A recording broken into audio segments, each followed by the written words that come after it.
Look, on Leadership Now, I promised never to do commercials, but here we are. Why? Well, I have a new book in the works. It's coming out spring 2026, and I wanted to give you an advance heads up about it. The title, The Future of Work is Gray, and it's kind of a big deal to me because the book dives into the age crisis that's reshaping work as we know it.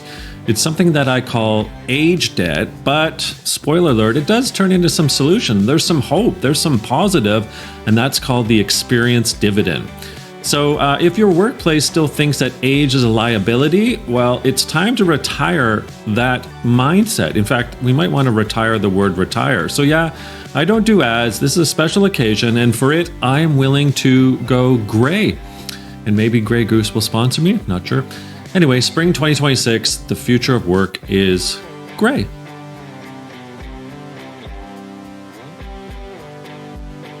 Hey everyone, welcome to another episode of Leadership Now with me, Daniel Pontefract, in the house, Mandy Gill. Mandy, a little bio, which is awesome, and then we're going to get into some real resilience like speaking and chatting and discussion and coffee talking with you. Okay, so after building and scaling one of the world's most effective behavior change apps, hooked on healthy habits, Mandy Gill has one of the world's largest data sets focused on goal setting, resilience, and maximizing positive results. And so now the sought after keynote speaker and published author, we're going to get into that.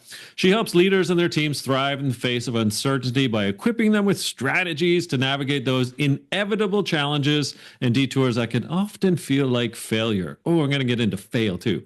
Mandy's shared conversations with Lady Gaga, Rihanna, while her career took shape in the broadcast world first before branching off as a resilience and workplace wellness expert. She's been coaching clients, drawing on her own professional and personal experiences while, get this, including running 10,000 kilometers and climbing nearly 1 million feet of elevation over the past 3 years. Her clients today include the U.S. Navy, Adidas, that's how you say it properly, DocuSign, TD Bank, and Manulife. In addition to being a highly successful female entrepreneur and CEO, Mandy is a Harvard Leadership Program graduate. She's passionate about leveling the playing field and opening doors for women right across the globe, which has twice earned Mandy her Women of Distinction Awards. Mandy's newest book, which we're getting into, Reset with Resilience, A Guide to Greatness When Your Goals Go Sideways, not only out now, it's awesome. I've read it. It's so good to have you here, my friend. Congratulations on the book and everything in between, quite frankly. But let's kind of get into this because you have it right there in the title. Twice, actually. So what I'm getting at this is Reset with Resilience has a presumption that something's going to go wrong in your life, in your work, because you're resetting. So you're resetting. But then even in the subtitle, you sort of say, okay, it's a guide to greatness because guess what? Your goals are going to go sideways. So not only do you reset with the first word at the beginning, you end up saying things are going to go sideways at the end of the subtitle. So we start with reset, we end with sideways. That to me means that you're not sort of puffy, meaning you're not you're getting into the corners and you're saying it's going to get dirty. This whole work and life thing, which is what I loved about the book, is that you're a realist. So let's just start with the title, Reset with Resilience, A Guide to Greatness When Your Goals Go Sideways. Tell me what that means to you, and then we'll get into fail and all kinds of setback to comeback things, etc. It is so fun because usually I'm the interviewer and you are asking these questions when like my mind was so deep in the title and subtitle decisions last June and July with the publisher, somebody you're actually working with now. Yeah. Wonderful team. And I was like, oh, is this too dark almost? And immediately in my gut, I was like, no, this is real. Yeah. This is real. And guess what? Here's the thing. We can walk into any store. We can go on Amazon, whatever it might be, and we can see every single book about goal setting. I didn't want to be a book about goal setting. I wanted to talk about when things go sideways. Because guess what? We don't share those conversations. We don't often talk about that. If I quit what I was doing within the last 20 years of my life because things went sideways, I definitely wouldn't be on this call with you right now. Mm. But I know there is an answer to help get back on track and to make a detour a retour and to literally be able to maybe not the goal that was the first goal in mind, but to get back to something pretty darn close or even better. So what I love is this reality bit, like the realism, the humanism. And so if people didn't catch that, the number of kilometers you've run and hiked and the number of elevated uh I guess heights that you've also climbed. I thought I was pretty good with my bicycle, but you've lapping me on feet what I'm doing on my bicycle. But you've also in the book you talk there are realities as you are running, hiking, etc., that you run into. I mean, literally Mhm. run into. And so what I really love is this sort of fuel that you provide the reader with is like, look, when I'm running or scaling or whatever, like things are going to happen, and they're going to happen to you too. And so you don't dance, as I say, around the issue. And what I love is you say that setbacks are a natural part on the path to greatness.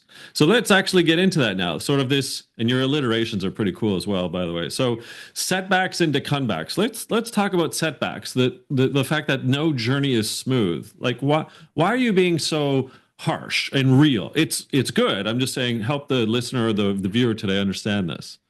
Yeah, absolutely. So the book actually is broken up into three pieces.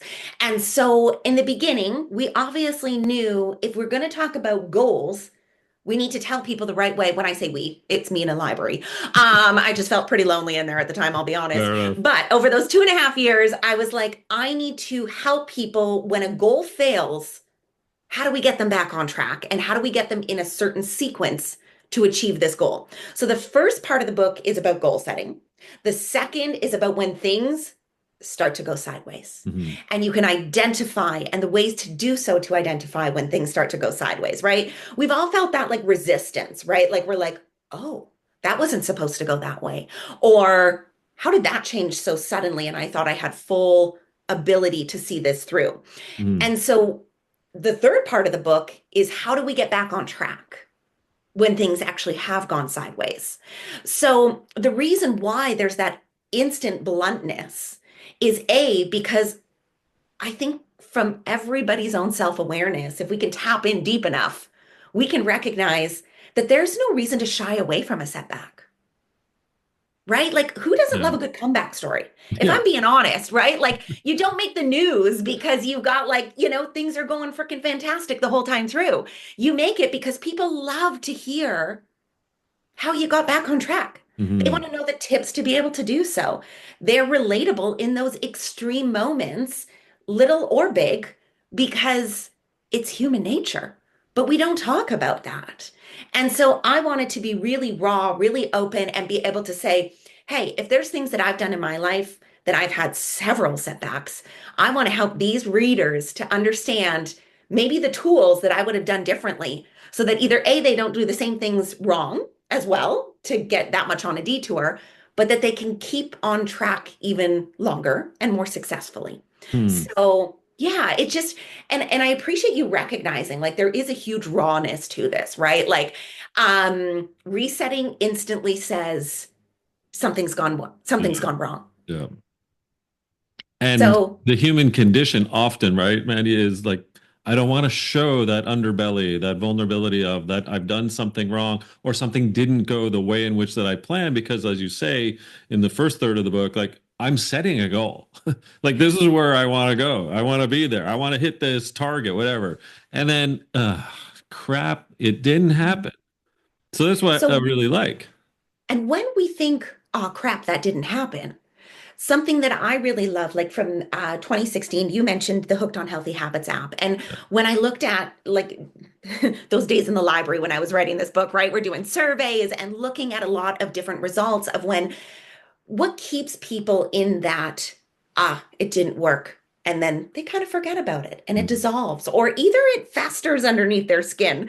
And it's like, I wish I would have done that actually. And so, what is it that roots people in those one or two answers? And oftentimes it's courage or comfort. But what lives in the middle of comfort is fear, right? If we're going to choose courage or we're going to choose comfort, the sliding scale on that is absolutely fear.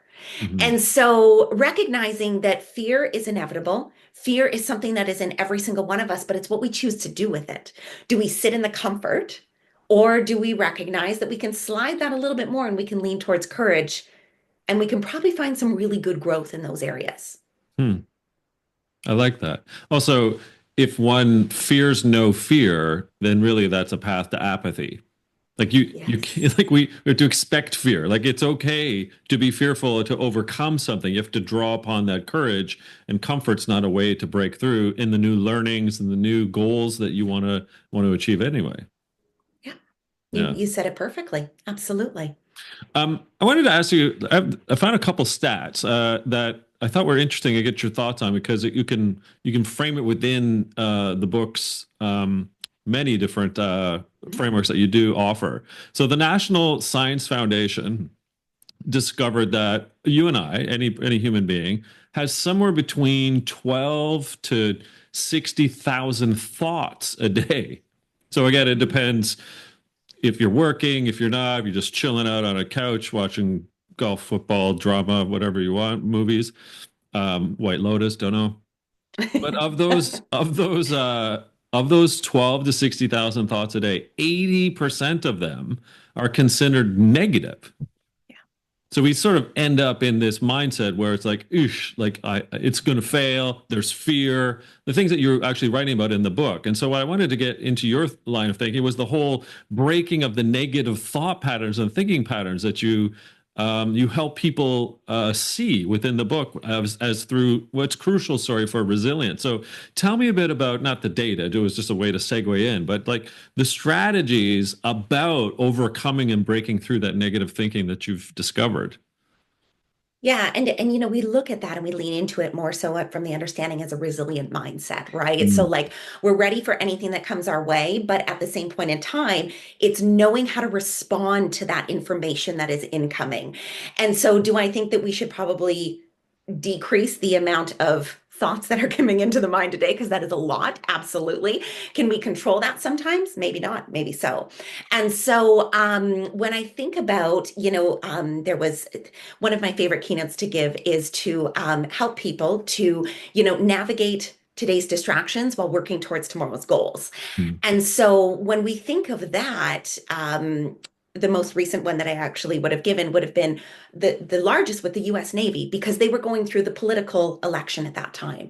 right. And so a lot of struggles that these individuals were experiencing was, how do they focus in on their work with that large amount of number of thoughts coming in every single day, not only their own, but coming from work, coming from the news, coming from their homes, whatever it might be, right? And how do we keep on track with working towards like what is right at hand? And so, first, I think the number one thing comes down to awareness.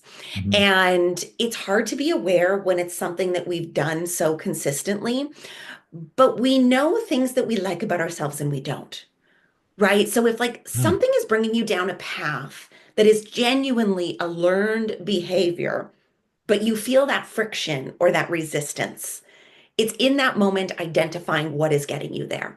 So, like, I didn't like the way I responded to this.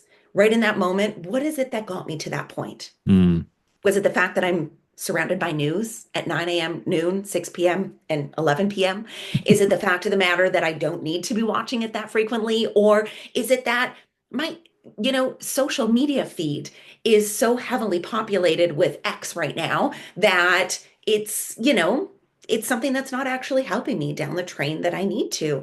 And so where I look at it from a standpoint of recognizing that there are a large amount of these thoughts, I think something that even is equally important question is, how much is that distracting you from your goals? interesting. So you're almost flooding your brain with toxicity that can get in the way of accomplishing what it is that you've originally set out to do. Yeah. And I will be the first to say I'm guilty of doing it on a, a week by week basis, right? Like I'm like, oh, wonderful. Like, you can take it a little bit more easier, whatever it might be. But it's like in that moment, is there distractions that are around you that are stopping you from what you're ultimately working towards? Mm, And if we're not aware of those distractions, the answer usually is that they are quite frequent.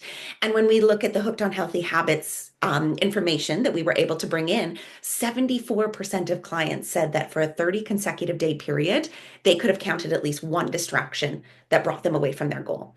And so if we're strengthening that distraction, and if we can identify at least one, what are we going to do to remove that learned behavior? mm. Because ultimately, it's taking control of the path that we're on. Well, and one of the underlying messages within the book is really discipline. It's like how do you set the discipline within your frameworks that you've offered in the book to make yourself disciplined enough to actualize it, to carry it through. So tell us a bit about any of them that you want to sort of segue into now, Mandy, in terms of how you believe that people can become more disciplined in that focus, whether it's the goal setting stage or it's the execution phase, et cetera. Tell me a bit there. I think before even jumping ahead to like any of the ones where I want to be like, I want to see you ultimately succeed, and here's the greatest answer. Yeah, I'm like, proper planning beats poor performance. yeah. Like, let's start at the foundation of it all, right? We have to set ourselves up for our environment, whether that be at home, at the office, in the car, with our families, starting the week, having, things dialed in so that we know what the process is going to look like. I will use the analogy because I think all of us are climbing mountains, literally and figuratively, right? And that's something that's so close to my heart. And I think to myself, I would never be able to do the things that I do without proper planning. Like if I didn't prepare the way, and it's funny, Dan, because I remember welcoming you on stage in 2022, and your keynote was just exceptional, out of this world. I got to sit in the audience and listen to it. And that opportunity came to me.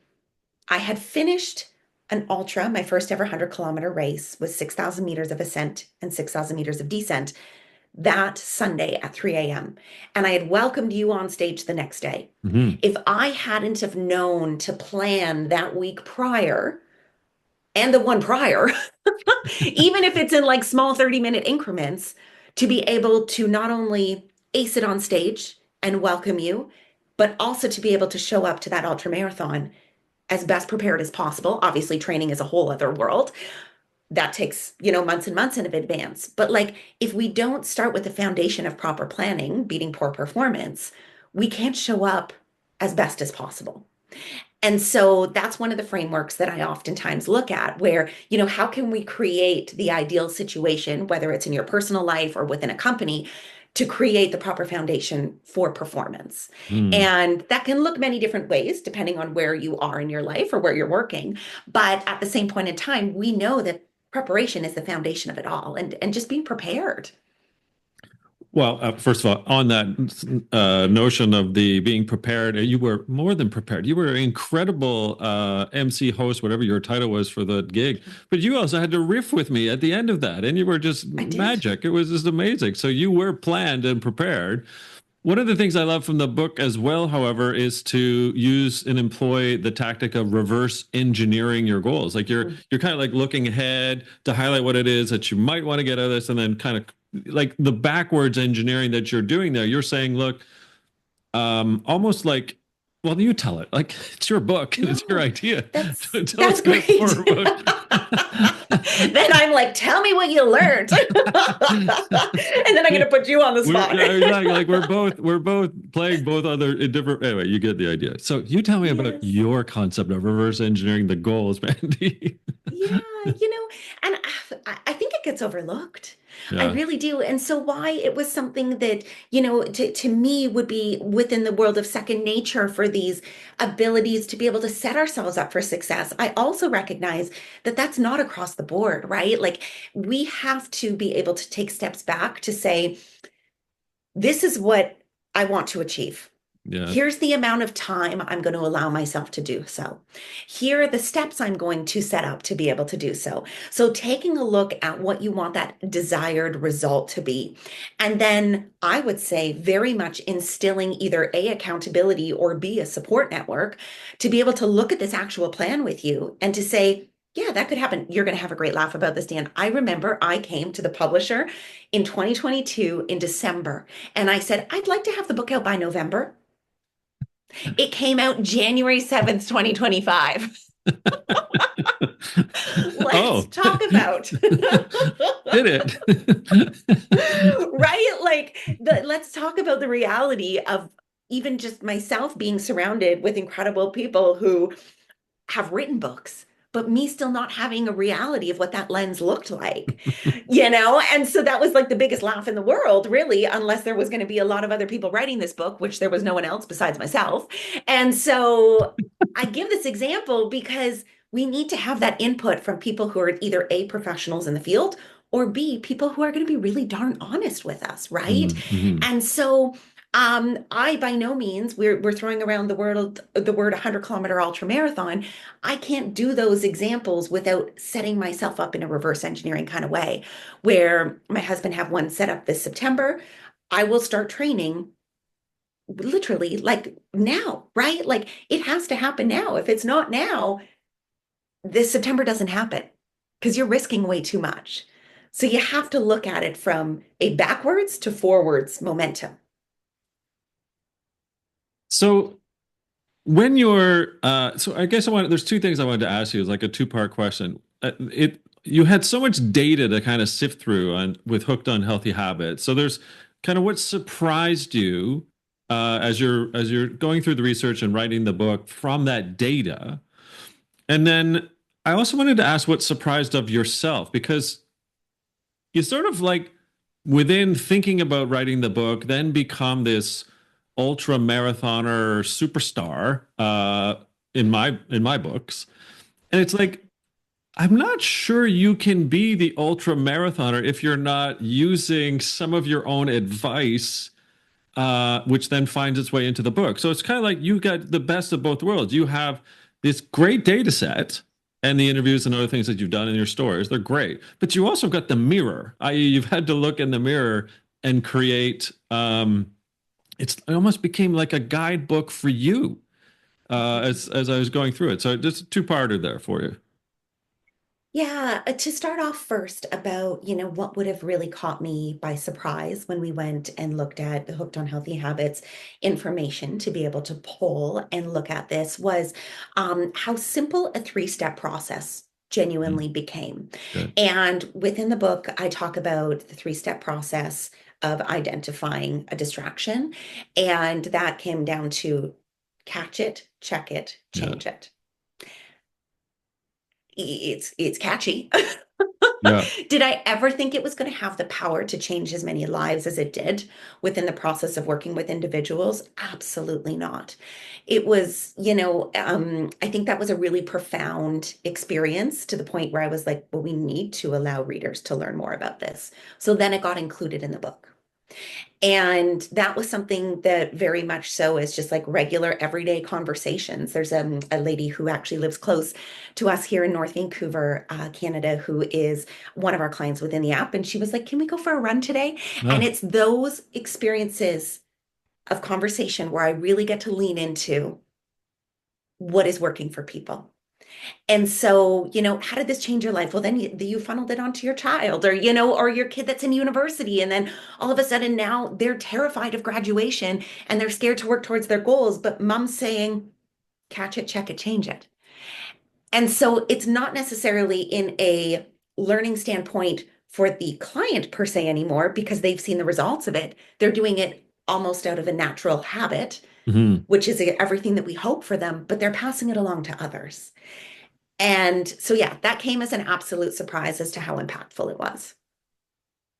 And then for you, like where tell us a bit about the journey of Mandy, non-ultra marathoner, Mhm. and then really like I mean, you share it in the book, but you also, when I view you and watch you online, it's very clear to me, sort of as an outsider looking into your world, that you are using the playbook and the tools within that you've prescribed within the book to help you with your life, i.e., clearly being a Yes. marathon or ultra marathon, I should say.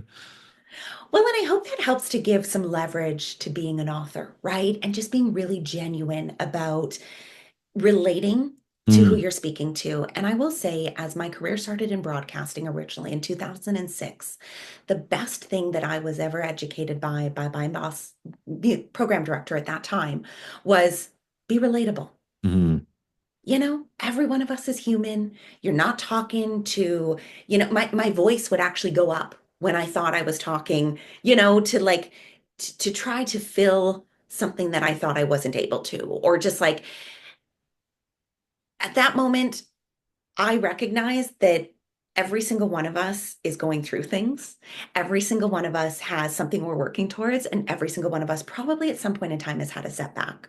And so, to give context in that, I would have started, I was a teenager who had developed anorexia in her mid to late teens and had the most loving, incredible family.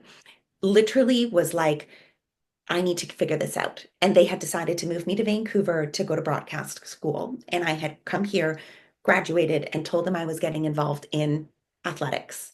And they were terrified because immediately, what did they think was going to happen? I was going to go backwards. yeah. And so the reason I give you this story is what had actually shifted for me was recognizing that by fueling my body properly, the extraordinary things I was capable of doing.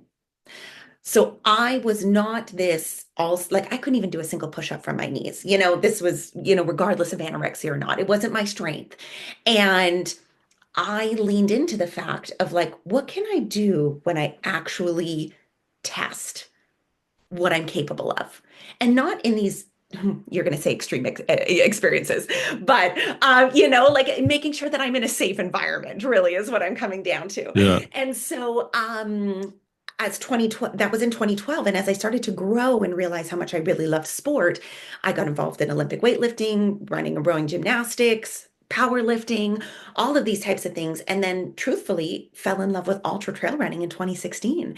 And so I have this incredible mindset coach that I've worked with for over 15 years now. And we always use the term we are each other's teachers. And so I believe I learn a lot from you, Dan. I know that I learn a lot from my friends, my community, everybody that I get to work with, my husband on a day-to-day basis, our dogs. And so just leaning into the fact that we are each other's teachers and being able to put in the analogies that were going through my head in many of these extreme experiences of adventure and knowing that they actually can apply to any area of leadership that we look at. I mean, in my opinion, a Sherpa that is leading a large group going up the side of whatever mountain we want to, choose in the Himalayas is as much leadership as somebody is modeling within an office building in downtown. Yes, they're working towards two different goals, but at the end of the day, if they don't have trust, communication, the ability to relate and listen to one another, and obviously more, we don't have success. The what I love about that and the book that you bring up is sort of the need for you to collapse into mentors and to learn from others. And Yes. you speak vividly about how one of the ways in which to grow and to achieve goals is actually to lean on the learning that you can glean from others. You've got some really good stories in the book about that. So tell us a bit about the importance of it and maybe share an anecdote or two on that thread. And thank you for bringing that up, Dan. I'm thinking back to like a keynote that I would have just delivered last week with 350 construction workers that are sitting there in front of me. And we're looking at this company that is based out of Toronto, where the next generation is not going to have that mentorship Yeah. because the people that have been there for 30 plus years are starting to retire. And so if we don't have that mentorship going down the chain, what do we lose? We lose our culture. We lose every stepping stone that probably has created a large part of the history of what this company is. And so when I think of it from a corporate side, I mean, if we can't lean into helping others to grow in those instances, I think there's two questions. Either A, maybe we don't have the time, or B, maybe we don't think our message is important. Mm. And oftentimes it's recognizing our message is very important, right? And that mentorship has a lot of ability to help others forward. And you referenced the book. I actually mentioned even in the book, if you can't get a hold of somebody who you want to be a mentor, research them. Take a whole night on a Friday night or whatever it is you want to do and just research them like crazy. See what they did right, see what they did wrong. I reference once in the book there, Dan, about Sarah Blakely, who created Spanx. Mhm. And her, I think it was about over 15 years that she was told no for. Um, Her dad at the dinner table always used to have this frequent conversation with her and her brother that was, how did you fail today? And one of her answers was like, I tried out for the cheerleading squad and they told me I'm not a cheerleader, And like, I bring up this example because I strongly feel that if we can lean into recognizing that we can have these conversations based around like, how did you fail today? You can have those conversations with your mentors, your support group, all of those types of things because they want to see you succeed. And to, yes, Well, go ahead. it's just one of the ways in which to get to that as well through mentorship and through learning with others and from others. And I love your construction example because I'm writing about that right now in the book that I'm penning. But you have to, as you say, rip off the Band-Aid. Like so you have to rip off the Band-Aid different ways. Like start now. You have to start now to build out those mentors. Go research on a Friday night, people, to be willing to open yourself up and embrace not knowing, but then opening up yourself to saying, "Hey, I don't know. Can you help me learn something?" And that's Mhm. what I love. You don't talk about perfect conditions because you can't wait for those. You just have to like success basically says start now in your book. So tell us a bit more about why we should be ripping off band-aids. I think all of us like know in our gut when we are wanting to work towards something or when we feel like we're kind of in our own way. Mm. And you can only be in your own way for so long until you start to get really irritated. And I'll speak from example there, right? And you as well, Dan? Oh yes. Oh God, yes. Hello, Right? Denise. Is Denise listening right now? Like, Hi, Denise. yeah. My husband's on the other end as well. And so we have a choice. We can either allow that to fester until the point where we're like, I'm ready for change. Or we can just start to rip off the band-aid and get it done, right? Mhm. And like work towards those things that you know that you want for yourself. And I think about ripping off the band-aid because I can be a really good procrastinator as well, right? And this was a conversation that I shared in a couple of the media tour experiences. And the first thing that the interviewer would come and say to me, the television host or the radio host was like, I'm an awful procrastinator. And I'm like, have you ripped off the Band-Aid? And they're Yeah. like, no, no, no, I'm still living in it. Yeah. I'm still here. And Yeah. I'm like, so you're comfortable. And they're like, ooh, that doesn't sound good. I'm like, but you're comfortable. So like, do you want to be comfortable? Do you know where, comfort is okay to be in for a bit, but like we can come back to comfort, but like try something new. Like it's never going to go away if you know that this is what you want for yourself. So ripping off the Band-Aid is just like, it's inevitable eventually if you really want it. Okay, penultimate question, then we'll find out more about you and where to find out more about the book, etc. Is what did you learn about writing a book like this, which is about resetting your own resilience and it's about ripping off the band-aid? And I mean, it's sort of like you're living in the matrix because you're having to write about something you've not done before, but you're using all the tools and tactics that you inherently have learned and gleaned from your research and your interviews. Like it just seems like a Matrix episode or movie to me. So tell us a bit about what you learned through the process of learning about yourself, about writing a book about resilience. I liked myself more days than others as time went on. That's fair. I think that's fair. Yeah. Yeah, it was interesting. I refer to it as pulling teeth. It was I give you a lot like Dan, I'm actually looking at your book right now on my No. shelf here, Work Life Bloom. And I I'm not a good writer. And I I had to change my disagree. I mindset. disagree, but go on. Yeah. Thank you. And I really had to set up myself for success in my environment. I had to stop the negative. Mm, Interesting, right? We go back to the beginning of this interview of us chatting. yeah. I had to stop that internal dialogue. When I just told you I'm not a good writer, my mom immediately stopped me after about the first 2 weeks of her hearing me say that. And she was like, "You're a great writer. Why do you think you're a bad writer?" And she went and she found all these crafts that I did as a kid. And I was like, Uh, "Mom, I'm not even spelling in them." Anyways, long story short, you know how, family tries to pump you up a bit. I get it. And so I had to minimize my distractions, hence why I pretty much lived in the library.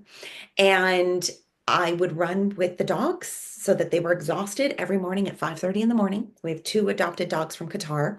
They would sleep till 2 o'clock in the afternoon, and I would literally write from like 7 a.m. till 2. And I was like, there was zero distractions in here, and my phone was on airplane mode. And so, as we talk about like living while resetting, I had to have a lot of accountability in this as well. Like, this needs to be handed in by Friday. Did I try to push that wire a couple times? 100%. Like either something happened, or B, I was just like, no, I've got total writer's block at this moment and I just can't move forward in this. So I need to get it on Wednesday, but like really enabling that open communication to recognize that it's not going to be perfect, like we just chatted about. But hey, you know what? I'm not the first person to do this. So it can be done. Well, I think it's apropos to say that literally you were eating your own dog food as you were writing the book, which is just kind of amazing. Okay, folks, the book again is Reset with Resilience, A Guide to Greatness When Your Goals Go Sideways. This is Mandy Gill. Mandy, where do we find out more about you and the book? You're so sweet. Mandygill.com. And I mean, the book's on Amazon, Barnes and Noble, Global Indigo chapters. Yeah, all the kind of places that you'd want, you can find it. And it's in Audible version as well. I recorded that. That's another resetting with resilience story for another day. And, nothing like listen back to yourself for 32 hours while trying to record. So don't know if I suggest it, but have fun. If there's any aspiring first-time authors out there whom have not written a book but are ideally wanting to, this book also can help you write that book, quite frankly. But to your point, when it comes to the audio version, there's having done it 5 times now, Mandy, there is a slight tinge of narcissism that overcomes you when you Yes. are doing the audio version. So then you have to rid yourself of it, right? That's what, yeah. Well, Yeah, you just hit start and stop and you get out of there. And yeah, you realize rip off the band-aid. there you go. Well, that was one good way to end. Well, Maddie, again, it's an incredible piece of work. Thank you for it. We're greater and more learned because of Reset with Resilience, and it did make me think. And that's what I love about people who make me think, is that they're smart and they're using and employing data, research, their own personal anecdotes and stories, and they're living it. And that's what you have done with this book, is shown that it can be done. Yeah, not just ripping off the band-aid, but you have a bunch of setbacks that you've turned into comebacks. You've changed careers. You're a blossoming, not just speaker and consultant and change agent, but now author. And I think people can look up to and see the vivid example that you have demonstrated that shows, yes, any of us, if you apply the tools from your book, can reset with resilience. So thank you for that, Mandy. My goodness, thank you. I'm just gonna say everything that I get to see that you are doing as well is inspiring to myself. So keep doing what you're doing as well, Dan. Thank you, Mandy. All right. Well, folks, you've listened or watched to another episode with me, Dan Pontefract, Leadership Now. Mandy Gill, Reset with Resilience. We'll put all this in the show notes and the links. And again, thanks, Mandy, and we'll see you next time. Thank you.